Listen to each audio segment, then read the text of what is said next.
Good morning students. देखिए students, आज हम प्रॉपर्टी के बारे में बात करने वाले हैं। डिटर्मिनेंट की प्रॉपर्टीज़ क्या क्या होती हैं। तो वो प्रॉपर्टी ना आपके पास विदाउट एक्सपेंडिंग वाला जो रोल आएगा ना डिटर्मिनेंट का, जो क्वेश्चन आएंगे उसमें बहुत यूज़ आने वाली है।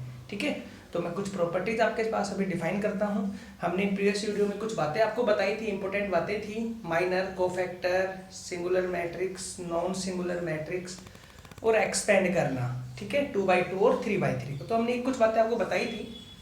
आज बताने वाले हम इसकी प्रॉपर्टी के बारे में। ठीक है, क्वेश्चन मैंने अभी करवाई नहीं, करवा देंगे क्वेश्चन। फिर आपका एक टॉपिक बचेगा और वो रहेगा विदाउट एक्सपेंडिंग वाला। ठीक है, सबसे इंपॉर्टेंट टॉपिक है, सबसे लास्ट में करवाएंगे। एक बचता है एरिया ऑफ ट्रायंगल का, तो वो प्रॉपर्टी के बाद वो भी करवा देंगे एरिया ऑफ ट्रायंगल का। ठीक है, सबसे लास्ट में कराएंगे विदाउट एक्सपेंडिंग। इतने आप कुछ इंपॉर्टेंट क्वेश्चन हैं, इसमें कुछ मेन बातें हैं वो देख लीजिए। पहले देखो इसमें प्रॉपर्टी क्या क्या होती है। फर्स्ट प्रॉपर्टी है, तो स्टूडेंट्स थोड़ा मैं शॉर्ट में चलता हूँ, मैं आपको सिर्फ समझाता हूँ प्रॉपर्टी क्या क्या है। फर्स्ट प्रॉपर्टी होती है कि इसमें अगर कोई दो रो या दो कॉलम सेम सेम हो जाए, कोई भी दो रो या दो कॉलम सेम सेम हो जाए तो सीधा रिजल्ट 0 के इक्वल आता है। ठीक है, फर्स्ट प्रॉपर्टी। जैसे 1 2 4 1 2 4 2 1 9, तो आपको दिख रही है ये वाली रो और ये वाली रो दोनों सेम सेम है, 1 2 4 1 2 4, तो सीधा आंसर 0 के इक्वल आएगा। इस तरह से कि अगर किसी एक डिटरमिनेंट के पार्ट में दो रो या दो कॉलम सेम सेम हो जाए तो सीधा रिजल्ट 0 के इक्वल आता है। 2 4 5 1 2 4 2 4 5, तो भी क्या रिजल्ट आएगा 0। क्यों?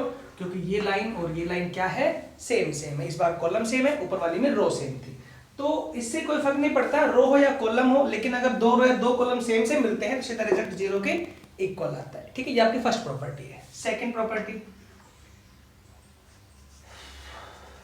अगर कोई एक एलिमेंट है, ऐसे लिखा हुआ है 2,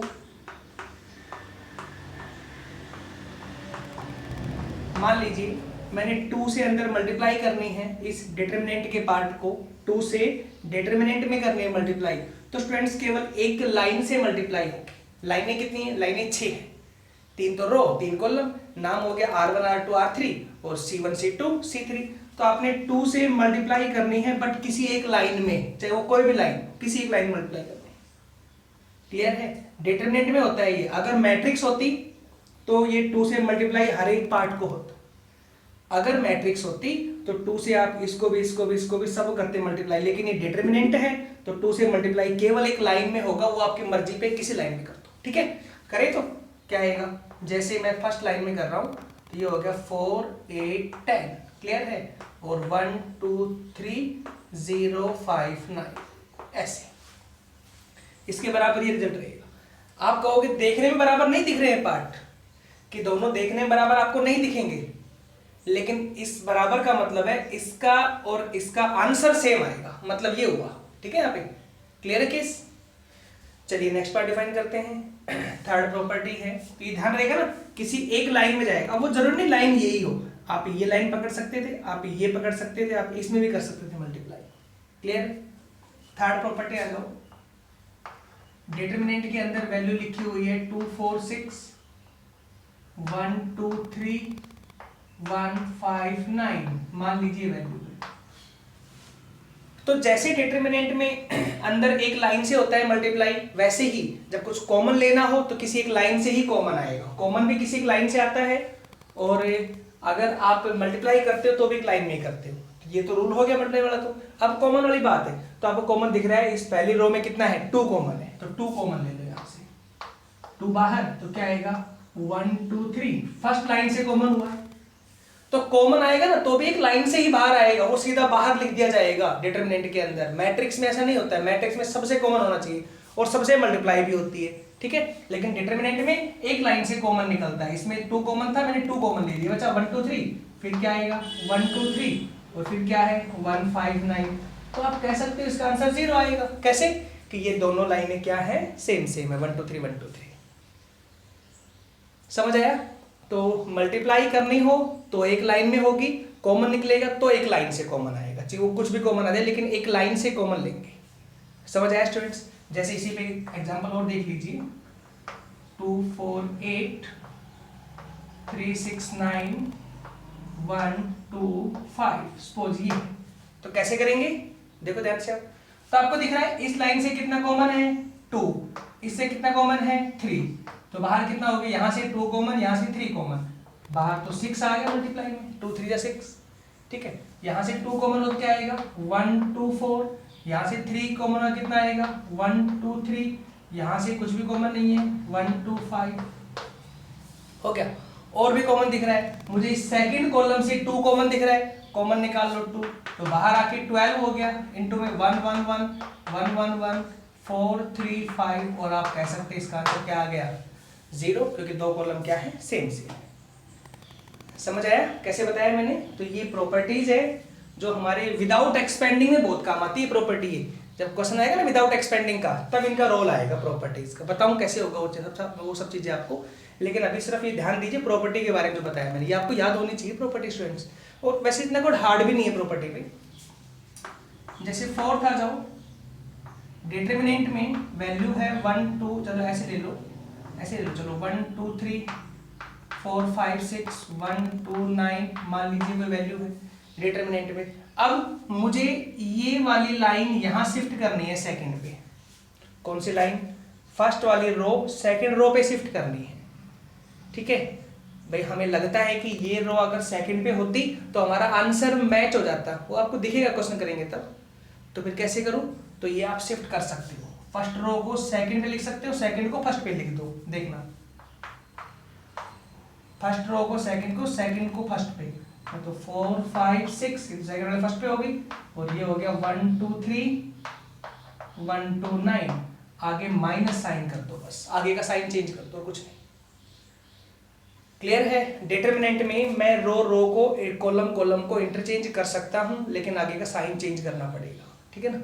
जैसे सपोज अब ये वाली कॉलम है लास्ट वाली, और मैं इसको फर्स्ट पे लेके आना चाहता हूं, लास्ट कॉलम को फर्स्ट पे, बट सीधा फर्स्ट पे नहीं आएगी। अगर लास्ट को फर्स्ट पे लेके आना तो ठीक है, लास्ट को पहले सेकंड पे लेके आए, सेकंड से फिर फर्स्ट पे लेके आए, ऐसे आएगा। जंप नहीं करेगी कोई लाइन को, सीधा स्टेप टू स्टेप चलेगा, यहाँ से यहाँ फिर यहाँ से, ठीक है।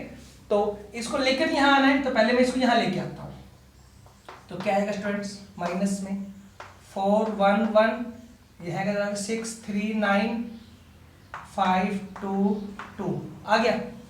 ये लाइन सेकंड पे आ गई, आगे तो बाहर का साइन चेंज कर दो, प्लस हो गया, पहले नेगेटिव था, बाहर का साइन चेंज होगा, हो गया।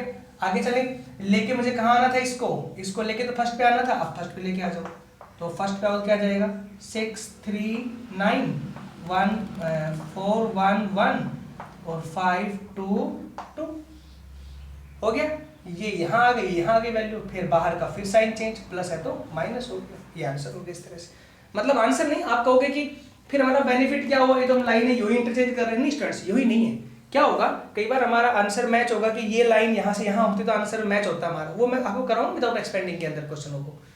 तो उसके बारे में प्रॉपर्टीज है ये कि मैं लाइनों को इंटरचेंज कर सकता हूँ, रो को रो से और कॉलम को कॉलम से, आगे पीछे ऊपर नीचे कर सकता हूँ, लेकिन एक बार में एक स्टेप चलेगा, यहाँ से यहाँ फिर यहाँ से यहाँ, ये नहीं कि यहाँ से यहाँ जाएगा, ठीक है। और बाहर का साइन चेंज करते रहो, ये हमारी फोर्थ प्रॉपर्टी है। आई होप क्लियर होगा, ठीक है स्टूडेंट्स। अब देखिए हमारी फिफ्थ प्रॉपर्टी क्या है। देखिए स्टूडेंट्स, फिफ्थ प्रॉपर्टी में क्या होता है, अगर किसी एक लाइन में मतलब एक रो के अंदर डबल वैल्यू आती है एक साथ, देखो ध्यान से, ऐसे ये हमारी फिफ्थ प्रॉपर्टी है। जैसे ऐसे हो जाए a plus B, B plus C, C plus A, B C A B C, ऐसे हो जाए वैल्यूज मान लीजिए, ठीक है। तो क्या करना है आपको दिख रहा है फर्स्ट रो के अंदर डबल वैल्यूज है, ठीक है ना। तो एक ये प्रॉपर्टी है कि अगर किसी एक लाइन में डबल वैल्यू आती है, वो चाहे एक रो हो या एक कॉलम हो, लेकिन अगर डबल वैल्यूज आती है इनके अंदर, तो आप कैसे करेंगे, इनको यूं कर सकते हैं, ये पहली ले लो वैल्यू, ये ले लो पहली, ये ले लो पहली, A B C, next line ले लो B C A B C, हो गया। और अब इन सब के बीच में क्या साइन था, प्लस का, तो प्लस ले लो यहाँ पे, हो गया। अब सेकंड ले लो वैल्यू बी सी ए, मैंने ये सेकंड पकड़ी है वैल्यू, और अब नीचे की दोनों लाइनें सेम, नीचे कोई चेंज नहीं, B C A B C, इस तरह से। समझ आया? ये आपकी पिक प्रॉपर्टी कि मैं इस तरह से कोई एक लाइन में अगर डबल डबल वैल्यू आती है तो मैं उसको ब्रेक करके दो डिटरमिनेंट के पार्ट सेट कर सकता हूं, और मैंने इस दो डिटरमिनेंट के पार्ट सेट कर दिए हैं यहाँ पे। आई होप स्टूडेंट्स क्लियर होगा, ठीक है। अच्छा, आप कई बार सोचते हैं कि मान लीजिए यहाँ तीनों में प्लस ना होकर के यहाँ माइनस होता, बीच वाले पे दो प्लस होता, तो दो प्लस है स्टूडेंट्स, तो बीच में प्लस का साइन लगा दो, सी से आगे माइनस है तो फिर यहाँ माइनस लगा दो। क्लियर हुआ? कोई कंफ्यूजन नहीं इस चीज के लिए। हाँ, अगर तीनों माइनस है, माइनस माइनस माइनस, तो यहाँ माइनस लगा दो, फिर सारे प्लस के कर दो ऊपर वाले, ठीक है। ऐसा नहीं कि रो रो में होता है, कॉलम में हो तो भी यही हो जाएगा। देखो ध्यान से, जैसे ए बी सी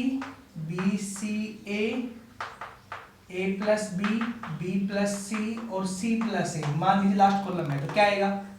पहला line same A B C, यहाँ पर बी सी ए, और ये लाइन फिर सेम ए बी सी, हो गया। सबके बीच प्लस साइन, तो प्लस क्या आएगा? A B C B C ए और लास्ट लाइन फिर से बी सी ए, ऐसे। समझ आया? लाइन में वो वहां चेंज होगा जहां पे डबल डबल वैल्यूज है, वो एक बार तो उसमें पहले वाले में आएगी डिटरमिनेंट में फर्स्ट लाइन, और सेकंड वाली सेकंड में आ जाएगी, ठीक है ना। बाकी दो लाइनें ये दो और ये दो सेम सेम चलेंगी। समझ आया? ये हमारे पास 5 प्रॉपर्टी जिन पे आपके पास अब क्वेश्चन आने वाले हैं विदाउट एक्सपेंडिंग के, वो क्वेश्चन है। बाकी एक दो प्रॉपर्टी सिंपल सिंपल है, जैसे देख लो। नंबर 6 प्रॉपर्टी है,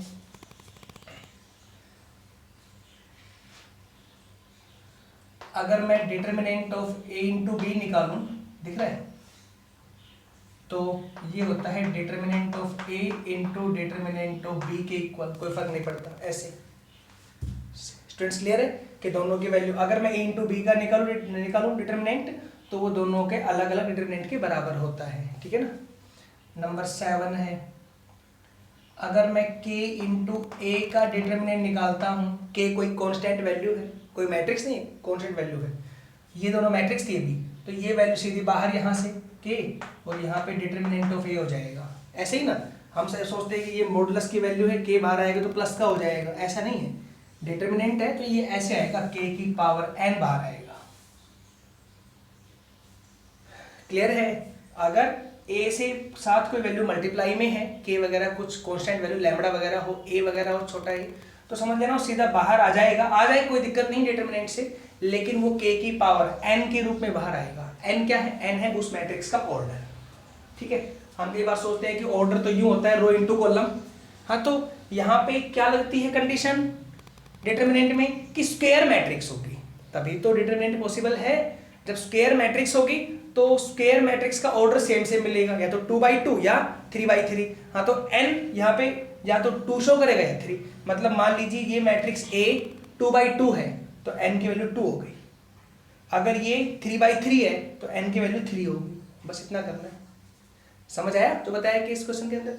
तो इस तरह हमारे पास ये प्रॉपर्टी होती है इस तरह से, ठीक है। जैसे मान लीजिए इसी प्रॉपर्टी के अंदर ये ऐसे होता है, डिटरमिनेंट में -a, तो -a हो गया ना, माइनस बाहर आएगा, आप कहोगे तो प्लस आएगा, माइनस नहीं, मॉडुलस नहीं है, फिर कह रहा हूँ प्लस नहीं आएगा बाहर, -1 की पावर n आएगा इनटू डिटरमिनेंट ऑफ a, हो गया ना। एक तरह से ये -1 वैल्यू कांस्टेंट ही तो है, तो -1 की power n into determinant of a, ये रहेगा 7th प्रॉपर्टी के ऊपर।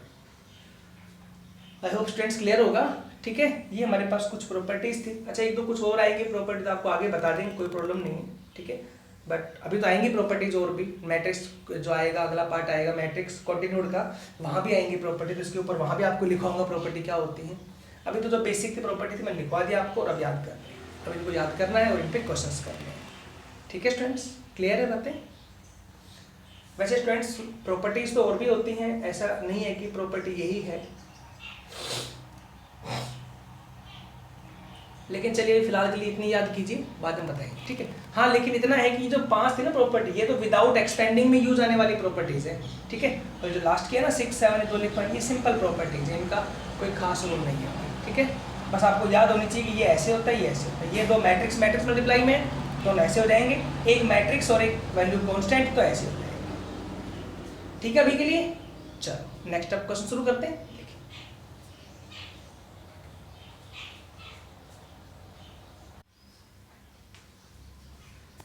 देखिए स्टूडेंट्स, नेक्स्ट मैंने यहाँ पे 2 क्वेश्चंस लिखे हैं। शुरुआत करते हैं क्वेश्चनों की। ठीक है, प्रॉपर्टी के बारे में जो क्वेश्चन आएंगे वो बाद में बताएंगे, वो विदाउट एक्सपेंडिंग में है। अभी कुछ क्वेश्चन लेके चलते हैं। पहला है, इसको एक्सपेंड करना है बस खाली। क्या है? a plus iota b, c plus iota d, minus c plus iota d और a माइनस आइटा b। ठीक है, एक्सपेंड करना है। 2/2 की एक मैट्रिक्स है, लेकिन है डिटरमिनेंट के अंदर। तो स्टूडेंट्स एक्सपेंड में क्या होगा, पहले तो लिखो a plus iota b, c plus iota d minus c plus iota d and a minus iota b। ठीक है, तक करें एक्सपेंड। तो पता है मुझे इसकी से करनी मल्टीप्लाई, करो तो a plus iota b into a minus iota b। Minus में इसकी इससे करनी है, बीच में माइनस साइन रहेगा। तो यहाँ पे क्या है, c प्लस आइटा d और यहाँ पे क्या है, minus c plus iota d। ठीक है स्टूडेंट्स, करें मल्टीप्लाई।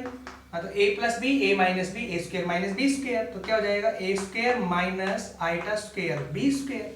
ठीक है, माइनस में ब्रैकेट, यहाँ पे ये a रहेगा। देखो a plus b, a minus b, मतलब a इसका अगर प्लस है ना, तो a plus b, a minus b, a square minus b square, minus आगे है तो आइटा स्क्वायर d स्क्वायर और माइनस माइनस प्लस के c स्क्वायर।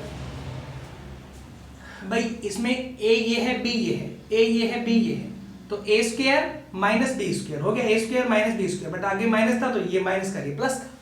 क्लियर केस, करें solve. a square, iota square होता है -1, minus minus plus, a square plus b square, iota square होता है -1, माइनस माइनस प्लस, प्लस में d square plus c square, मतलब ये answer आएगा a square plus b square plus c square plus d square. ठीक है, next part देखें। Find x, x निकालना है इस पार्ट से। तो स्टूडेंट्स यहाँ पे हम ये प्रॉब्लम क्रिएट करते हैं, या हमें यहाँ पे ये प्रॉब्लम आती है क्या, कि हम सोचते हैं ये मैट्रिक्स है, पहली वैल्यू पहले की इक्वल हो गई। ऐसा नहीं है, मैट्रिक्स में होता है फर्स्ट वैल्यू फर्स्ट के इक्वल। ये वैल्यू डिटरमिनेंट में है, डिटरमिनेंट में पहली वैल्यू पहले की इक्वल नहीं होती। तो क्या होता है, डिटरमिनेंट में इसका आंसर इसके आंसर के इक्वल होता है। क्लियर है? हाँ, तो करें, इसका आंसर निकालें। इसकी से मल्टीप्लाई 2 माइनस में 20, 2 माइनस 20 इक्वल टू, इसकी से मल्टीप्लाई 2x स्क्वायर माइनस में 24। ठीक है, केस देखो, इसकी से मल्टीप्लाई 2x स्क्वायर माइनस में 6 की 4 से 24 हो गया। अब यहां पे आएगा माइनस के 18 equal to 2x square minus के 24, इसको यहां लेके आ जाएंगे। Then 2x square equal to 6, हाँ तो x square equal to 3, then x equal to plus minus root में 3। ये समझ आया केस? तो इस तरह से निकालना है। ध्यान रखना ये बात का, कभी आप इस तरह से कर लो। देखो इसके अकॉर्डिंग मैच भी हो रहा है आंसर, कि 2 इक्वल टू 2x, तो x का आंसर 1 आया, और x इक्वल टू 1 ये रहा लास्ट से। आप सोचोगे कि दोनों से मैच हो गया तो x का आंसर 1 आ गया, ऐसा नहीं है। ठीक है, ऐसा केवल मैट्रिक्स से पॉसिबल होता है, डिटरमिनेंट में दोनों के आंसर बराबर आने चाहिए। क्लियर? चलिए नेक्स्ट पार्ट डिफाइन करते हैं। देखिए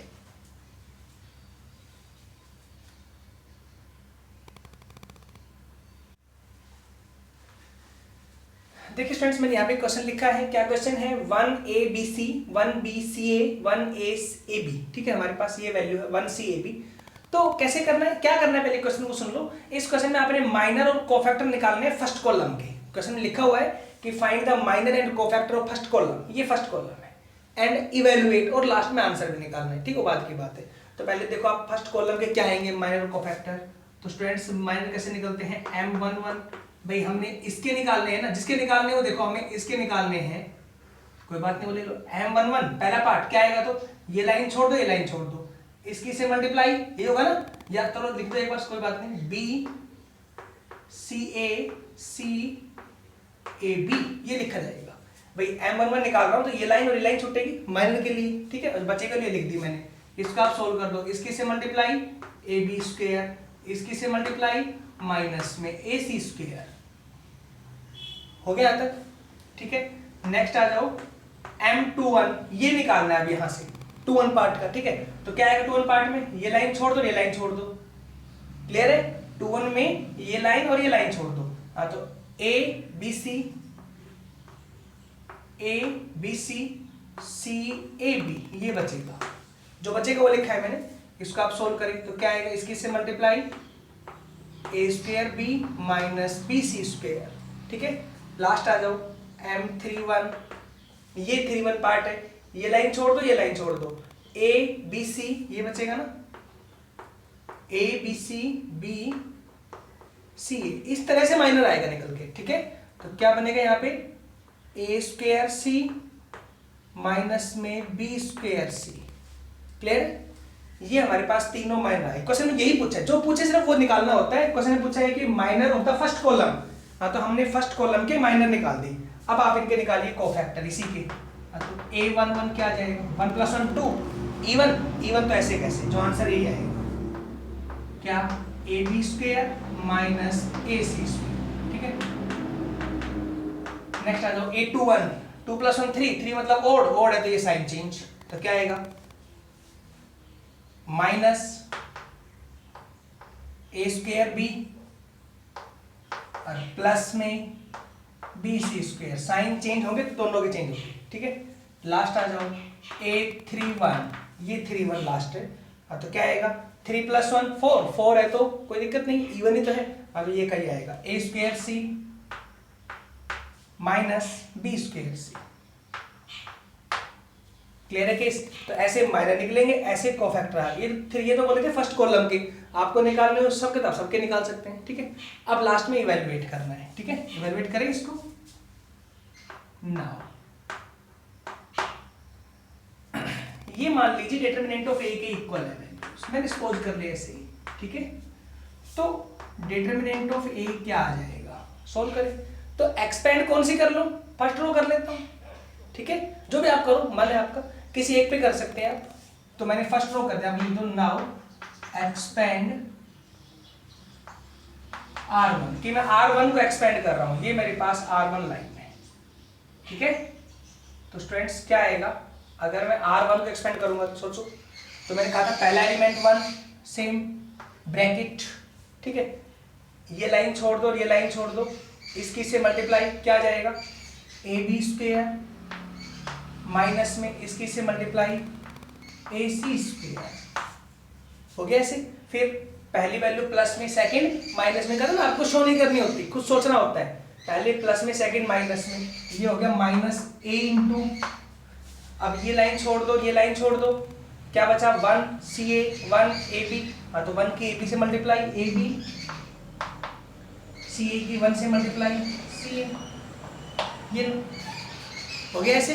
लास्ट आ जाओ BC plus minus plus, plus का BC इंटू, अब ये लाइन छोड़ दो, ये लाइन छोड़ दो, हाँ तो क्या बचा 1B 1C, इसकी से C minus B C minus B, ये आंसर हो गया। सोल्व करना इसको आगे, AB² माइनस AC² माइनस में A²B प्लस में A²C, हो गया। और यहाँ पे प्लस में BC² माइनस में B²C, समझ आया स्टूडेंट्स केस, ठीक है। बस कुछ कटे देख लेना, वैसे अभी तो कुछ कट नहीं रहा है, चेक कर लेना, कुछ कटेगा तो आप देख लेना। स्टूडेंट्स क्लियर है, तो इस तरह से आंसर निकालना है, ये मैच होगा। समझ आया कि एक्सपेंड करना बता दिया मैंने आपको इस क्वेश्चन के अंदर कैसे होता है, वही रूल है सब, और इस तरह आप निकाल सकते हो पार्ट को, ठीक है। चलिए स्टूडेंट्स नेक्स्ट एक क्वेश्चन डिफाइन करते हैं। वैसे स्टूडेंट्स इसमें एक शॉर्ट ट्रिक भी होती है डिटरमिनेंट निकालने के लिए, देख लो। जैसे मैंने ये रो ये एक्सपेंड की थी ना, तो देखो डिटरमिनेंट का एकदम ये सिंबल यूज कर सकते हैं, और देखो ये वैल्यू ऐसे होती है A11 into A11 plus A12 into A21 into A21 plus में A31 इंटू में A31, ये होता है सीधा हमारा, ये होता है क्या A छोटा a क्या है, उसकी प्लेसमेंट वैल्यू क्या है भाई, पहला क्या है 1 1 1, ये तो ये हो गई 1 1 1, और A11 A21 A31 क्या है, ये निकाल रखे मैंने, बस सोल्व कर देना तो यही आंसर आएगा।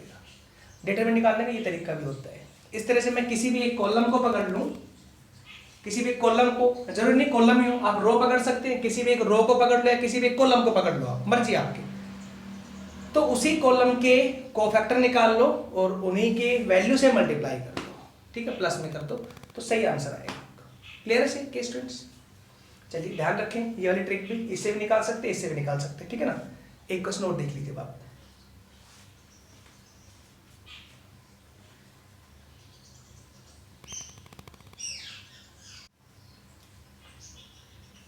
देखिए स्टूडेंट्स, आज की वीडियो के लास्ट 2 क्वेश्चन करवाते हैं, ठीक है।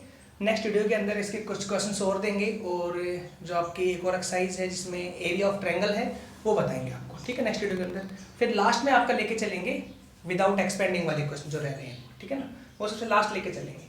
तो अभी अच्छा, माइनर कोफैक्टर के मैंने कुछ पार्ट यहाँ बता दिए हैं, कुछ पार्ट जो बच गए हैं ना स्टूडेंट्स, वो नेक्स्ट जो आपका आएगा ना, नेक्स्ट चैप्टर आएगा 5th मैट्रिक्स कंटिन्यूड, उसके अंदर एडजॉइंट ऑफ ए वगैरह आएंगे, नया टॉपिक आएगा, तो उसमें माइनर कोफैक्टर फिर से आएंगे, तो वहाँ आपको और अच्छे से क्लियर हो जाएगा माइनर कोफैक्टर के बारे में कैसे निकलते, ठीक है। अब यहाँ तक जो टॉपिक था बता दिया मैंने आपको यहाँ तक।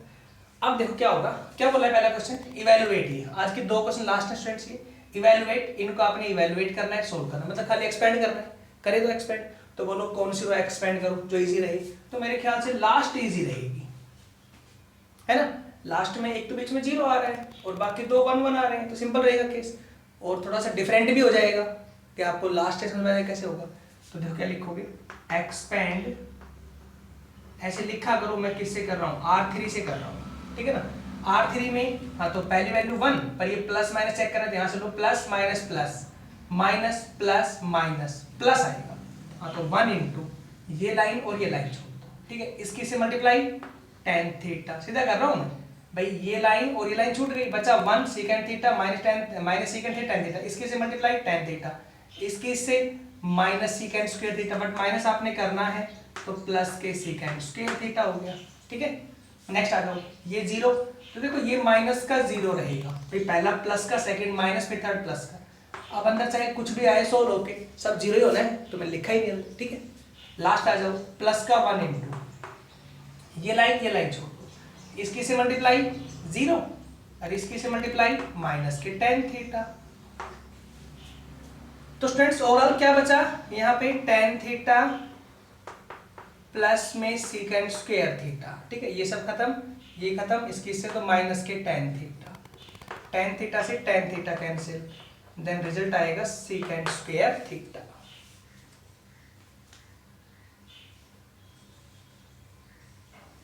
ठीक है स्टूडेंट्स, यहाँ तक समझ आया केस कैसे हुआ है। नेक्स्ट पार्ट देखिए, prove that x sin theta cos theta minus sin theta minus x 1 cos theta 1 और x is independent of theta, मतलब ये प्रूव करना है कि इसके आंसर में थीटा नहीं आएगा, ठीक है। क्या बोला है कि ये जो हम प्रूव कर रहे हैं, ये इसका आंसर जो निकालोगे आप, इसके आंसर में थीटा नहीं आएगा, ये प्रूव करना है। इज इंडिपेंडेंट ऑफ थीटा मतलब ये थीटा से फ्री है, समझ आया। तो कैसे होगा, तो वही है, एक्सपेंड करें पहले आप, एक्सपेंड कर दूं, फर्स्ट रो एक्सपेंड कर लेता हूं, कोई भी कर लो कोई बात नहीं। तो क्या लिखोगे, एक्सपेंड R1, तो क्या होगा x इंटू ये लाइन और ये लाइन छोड़ दो, इसकी से मल्टीप्लाई माइनस एक्स स्क्वायर, इसकी से माइनस 1, ठीक है। अभी नेक्स्ट चले, माइनस में साइन थीटा, पहला तो प्लस में था, नेक्स्ट माइनस में प्लस में आएगा, माइनस साइन थीटा, ये लाइन और ये लाइन छोड़ दो, मैं सीधा कर रहा हूँ, आप बीच में अगर नहीं आए तो आप यूँ कर सकते हैं, डिटरमिनेंट में 2/2 लिखो, एक्सपेंड कर सकते, सीधा कर रहा हूँ। ये लाइन छोड़ दो, इसकी से मल्टीप्लाई माइनस के एक्स साइन थीटा और इसकी से मल्टीप्लाई माइनस के कोस थीटा, भाई इसकी इससे होगी multiply minus x sine theta, इसकी इससे होगी कोस थीटा, माइनस में आएगा। लास्ट आ जाओ, प्लस में कोस थीटा, ये लाइन छोड़ दो, इसकी से मल्टीप्लाई माइनस के साइन थीटा और इसकी से मल्टीप्लाई प्लस में एक्स कोस थीटा, ठीक है। माइनस तो पहले ही है, माइनस आप करोगे तो प्लस हो जाएगा, सोल्व करें अंदर मल्टीप्लाई वगैरह, माइनस एक्स की पावर 3 माइनस एक्स, यहाँ पे करोगे प्लस में एक्स साइन स्क्वायर थीटा, ठीक है। इसकी यहाँ करोगे प्लस में साइन थीटा कोस थीटा, हो गया। फिर इसकी यहाँ करोगे माइनस के साइन थीटा कोस थीटा है ये वाला, और इसकी यहाँ करोगे तो प्लस में एक्स कोस स्क्वायर थीटा। आपको दिख रहा है ये वाला पार्ट कैंसिल हो गया।